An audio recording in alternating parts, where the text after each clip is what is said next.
Story, our reporter Tumaole Mohlaodi joins us on the line from Windhoek, Namibia. Good evening, Tumaole. Now, is South Africa seen as getting value for the money on the agreement?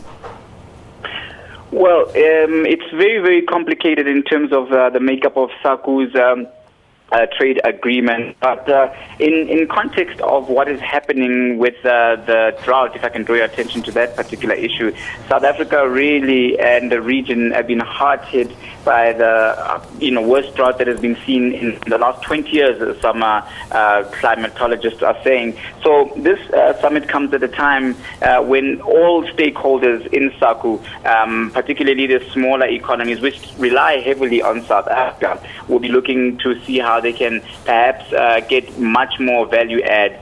South Africa itself is looking inward and saying, look, we have got a crisis that spans the entire region. Of course, when you have a drought of this nature, you have food insecurity, which then leads to people migrating, which puts additional pressure on the reserves that the country already needs. So in terms of SACU, in looking at it in that context, South Africa is essentially the big brother, and SACU partners, member states, which would be obviously Namibia, Botswana, as well as Swaziland and Lesotho, will be looking to see how the revenue streams, which this agreement particularly speaks to, would be helping for them to prop up their economies. South African goods are exported right out across the region, and even here in Namibia, you will see a lot of South African brands, South African stores. In Windhoek particularly, the malls around are very South Afrocentric, if I can use that term. So South Africa is indeed a big player in terms of exporting goods. However, in terms of the customs union and tariffs, South Africa essentially has been feeling for the longest while that it is getting hit both ways, because it is getting taxed to export goods, but at the same time, it is not getting any value add in terms of the revenues and the streams that are generated from exporting these goods. Tumaole, speaking of South Africa's role, now let's look at the role of President Jacob Zuma as chairperson. Is this a big deal? Yes, certainly. This is a big deal.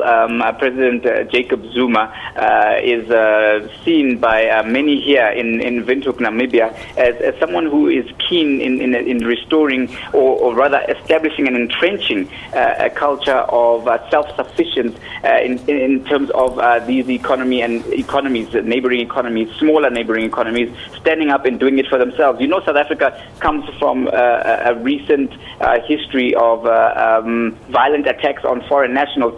And at the root of this, it's been termed as xenophobic attacks, but many commentators have viewed it as more of an economic situation where communities in South Africa have reacted very negatively to economic pressures, where you find people moving from other states, neighboring states, in search of greener pastures. Unfortunately, they cannot be absorbed into the mainstream economy, and even if they are, they then present a situation where they create competition for locals, South Africans that would be, and take jobs at lower prices, therefore exacerbating South Africa's large unemployment problems, and therefore communities feel aggrieved and react in a negative way. So President Jacob Zuma would be keen to ensure that whatever mechanisms are in place to ensure that regional economies are propped up and become self-sufficient and become strong to ease these particular social knock-on pressures created by the economic disparities in the region would be a key issue. This is why his presence here and why he is championing the cause for SACU to find agreements that are beneficial to all players, including South Africa. South Africa has its own problems, as I highlighted earlier, with the worst drought that we're seeing in decades.